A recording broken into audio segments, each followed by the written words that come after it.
हर हर महादेव, घर घर महादेव, माता पार्वती की जय हो। आज मैं आप लोगों को शिव चर्चा की बहुत ही सुंदर कहानी लेकर के आई हूँ। आप लोग इस कहानी को पूरी ज़रूर सुनिएगा। आप लोगों से निवेदन है, कृपया चैनल को सब्सक्राइब ज़रूर कर लीजिए इसी प्रकार की वीडियोज़ देखने के लिए, क्योंकि इसी चैनल पर इस प्रकार की वीडियोज़ डेली अपलोड होती हैं। आइए कहानी शुरू करते हैं। एक गांव में एक सास, ससुर, बेटे और बहू रहा करते थे। सास तो ऐसे बहुत अच्छी थी, बहू का बहुत ध्यान रखती थी। बहू थी जो वो पूजा पाठ में बहुत ध्यान रखती थी। पूजा पाठ में जब तक पहले सुबह उठ कर के नहाती, पूजा करती, तभी जा कर के वो रसोई संभालती थी। सास ससुर की सेवा भी करती थी, पति की सेवा करती थी, पति की बात मानती थी। बहुत अच्छी बहू थी उनकी। वो भी बड़े खुश थे कि हमारी बहू बहुत अच्छी है, बहुत हमारी सेवा करती है, क्योंकि देखते थे कि जिसकी बहू दुष्ट होती है, लड़ाई झगड़ा करती है, उन सास ससुर का जीना हराम हो जाता है। लेकिन ये बहुत खुशनसीब अपने आप को समझते थे कि हमारी बहू बहुत अच्छी है, हमसे लड़ाई झगड़ा नहीं करती है, अच्छे से रहती है। 2-4 साल बीते जैसे ही अब बहू को कोई औलाद नहीं हो रही थी, तो घर में सबका रवैया बदलने लगा धीरे धीरे। उसका पति भी उसको खरी खोटी सुनाता, लेकिन जब पति ही ना रहा है अपना, तो फिर सास ससुर कैसे रहेंगे। सास ससुर भी धीरे धीरे उसको ताने मारने लगे, कहने लगे, देखो बांझ है, इसको बच्चे नहीं हो रहे हैं, पता नहीं कैसी बहू हमको मिल गई है। देखो पल भर में इंसान बदल जाता है अपने स्वार्थ के लिए। आज उसको कोई औलाद नहीं थी, तो सास ससुर और पति भी बदल गए, जो एक समय कहा करते थे कि हम बड़े भाग्यशाली हैं जो हमें ऐसी बहू मिली। और आज उनका रवैया इतना बदल गया कि वही कोसने लगे कि हमसे ज़्यादा बदनसीब कोई माँ बाप नहीं होंगे जिनको ऐसी बहू मिली जो एक नाती पोते का सुख भी नहीं दे सकती है। बेचारी कब तक सुनती, सुनते सुनते असहाय हो जाती, दुखी हो जाती, कमरे में कैद होकर अपने आंसू बहाती, पर किसी से कुछ ना कहती। सिर्फ अपने शिव गुरु से कहती, हे शिव गुरु, ये किस जन्म की परीक्षा ले रहे हो मुझसे। मैंने इस जन्म में कोई गुनाह नहीं किया, मैंने आपकी भक्ति भी बड़े मन से की, बड़े श्रद्धा से की, अपने सास ससुर की सेवा करी, अपने पति का सम्मान किया। फिर मैंने ऐसा कौन सा पाप किया भगवान जो मुझे बे-औलाद कर दिया आपने। मुझे दर बदर की ठोकरें खानी पड़ रही हैं। मेरे सास ससुर जो कल तक मुझे इतना चाहते थे, आज वही मुझे दुत्कार रहे हैं। मैं क्या करूं, मैं कहाँ जाऊं, कहीं नहीं जा सकती।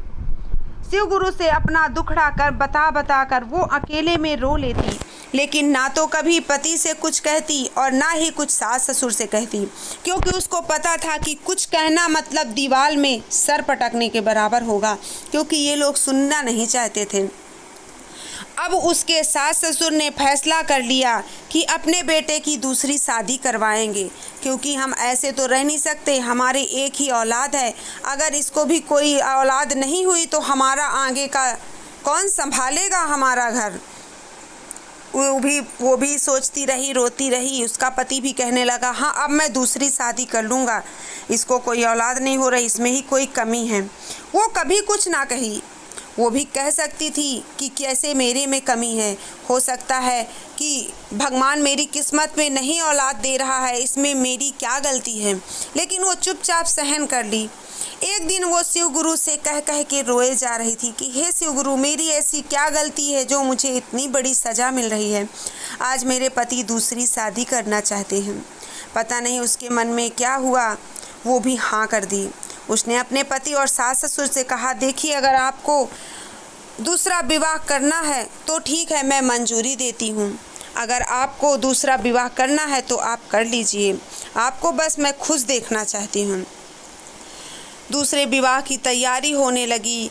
वो तो घुट रही थी अंदर ही अंदर, क्योंकि कोई भी औरत सब कुछ बर्दाश्त कर सकती है, सब कुछ बांट सकती है, धन दौलत सब कुछ बांट सकती है, लेकिन अपना पति वो नहीं बांट सकती।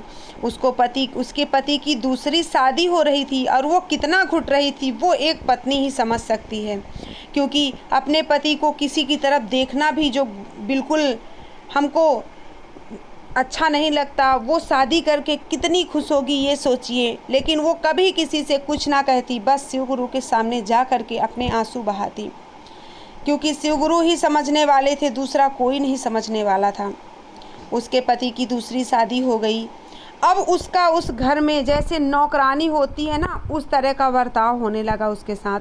वो केवल काम किया करती थी। दूसरी पत्नी के साथ पति हंस हंस के बातें करता, उसके सास ससुर भी बड़े अच्छे से रहते, लेकिन उसको नौकरानी की तरह रखते थे। काम काज में ही ध्यान रहता था उसका। साल भर ही नहीं बीते, उसको एक बहुत सुंदर बेटा हुआ तो इसके मन में भी हुआ कि मैं भी उसको लाड़ प्यार करूँगी, क्योंकि बेटा तो वो मेरा भी है। लेकिन जो उसकी दूसरी पत्नी थी, जो उसकी सौतन थी, वो नहीं चाहती थी कि मेरे बेटे को ये हाथ भी लगाए। उसको कहती थी, देखो तुम मेरे बेटे को हाथ मत लगाना, पता नहीं तुम्हारी परछाई कैसी है। मेरे बेटे को अगर कुछ हो गया तो मैं क्या करूँगी। उससे छीना झपटी करके अपने बेटे को ले जाया करती थी। सब देखते थे, सास ससुर भी देखते थे, पति भी देखता था, लेकिन कभी कोई कुछ ना कहता। सब सोचते कि हाँ ये सही कर रही है। देखते ही देखते बेटा बड़ा हो रहा था। लेकिन कहते हैं ना, जिस माहौल में जैसे बच्चे रहेंगे वैसा ही सीखते हैं। जब बच्चा देखता कि दिन रात वो प्रताड़ित करते हैं उनको, तो बच्चा भी वही सीखता। उसको दिन रात कुछ ना कुछ कहता ही रहता, कहता मुझे मत छुओ, मुझे मत पकड़ो, मेरे पास मत आया करो, तुम अपशगुनी हो, तुम बाँझ हो। मेरी माँ कहती है कि तुम्हें कोई औलाद नहीं है, तो तुम्हारी परछाई अच्छी नहीं है। जब उसने उस बेटे के मुंह से ये बात सुनी, तब उसको बहुत धक्का लगा, क्योंकि वो सब कुछ सहन कर सकती थी, पर एक छोटा बच्चा उसको दुत्कार दे, वो बिल्कुल बर्दाश्त नहीं कर पाई। एक दिन वो बैठे बैठे रो रही थी कि अचानक से अंदर से बेटा निकला। बड़ा हो गया था, 17-18 साल का बच्चा हो चुका था। उसकी माँ ने उसको पता नहीं क्या भिड़काया। उसने अपनी माँ का, जो बड़ी माँ थी, माँ तो वो भी थी, बड़ी माँ लगेगी, जो उसकी माँ थी, उसको हाथ पकड़कर घसीटते हुए घर से बाहर निकाल दिया और कहा, तुम यहाँ से चली जाओ चुपचाप, मैं तुम्हें अपने घर में एक पल भी नहीं बर्दाश्त कर सकता। जो मेरी माँ को दुख देती है उसे मैं एक पल भी अपने घर में बर्दाश्त नहीं कर सकता। वो कहने लगी, बेटा मैं तो तुम्हारे माँ को इस घर में लाने के लिए इजाज़त दी थी, मैं कहाँ तुम्हारी माँ को दुख तकलीफ़ दे रही हूँ। हाँ, तुम्हारी माँ ने तुम्हें गलत राह ज़रूर सिखाई है बेटा, ये मत सीखो।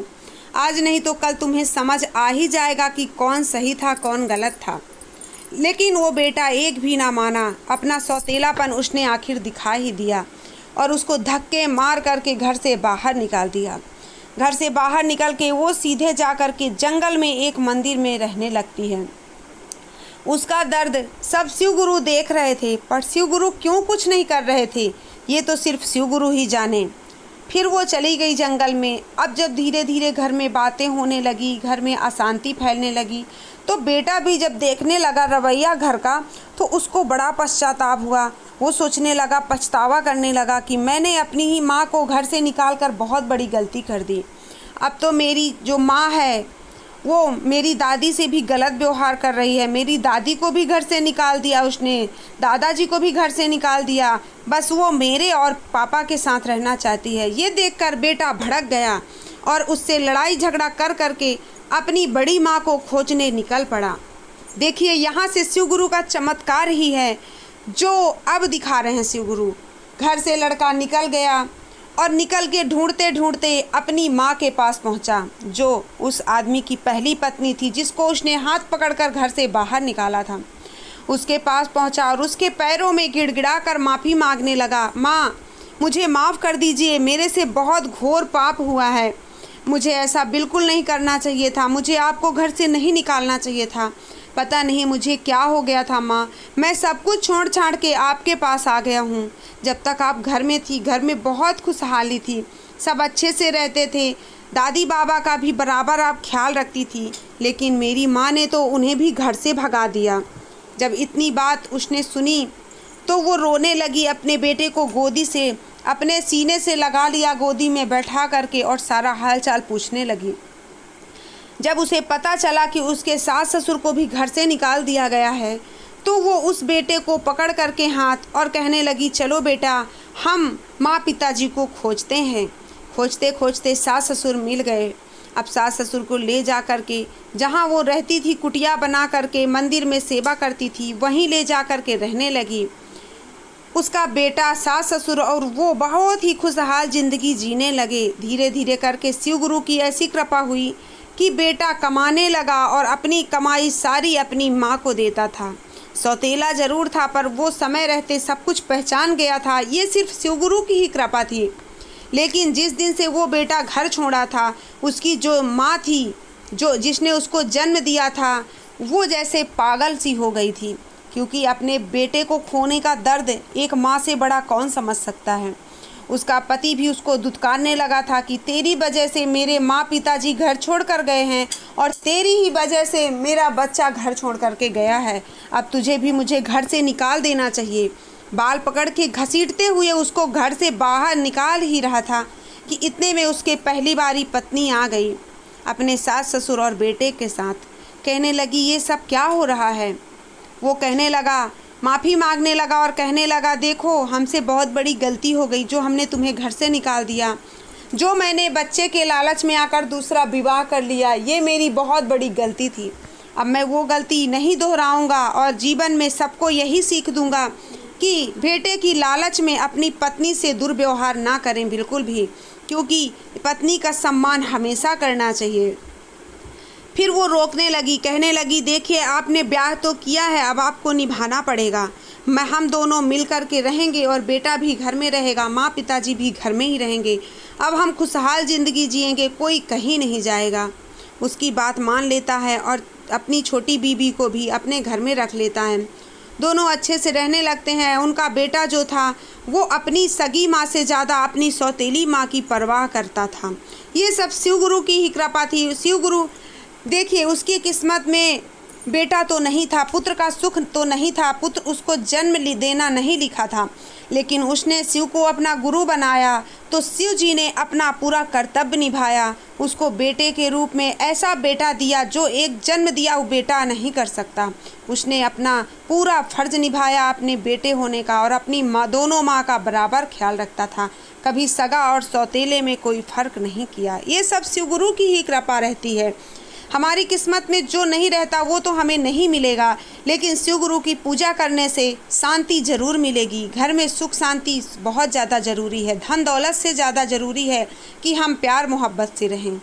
तो ये थी मेरी आज की कहानी। उम्मीद करती हूँ कि आपको कहानी पसंद आई होगी। पसंद आई हो तो इस वीडियो को एक लाइक और प्लीज़ चैनल को सब्सक्राइब ज़रूर से ज़रूर कर लीजिए इसी प्रकार की वीडियोज़ देखने के लिए। मिलती हूँ नेक्स्ट वीडियो में, तब तक के लिए हर हर महादेव, घर घर महादेव, मैया भवानी की जय हो।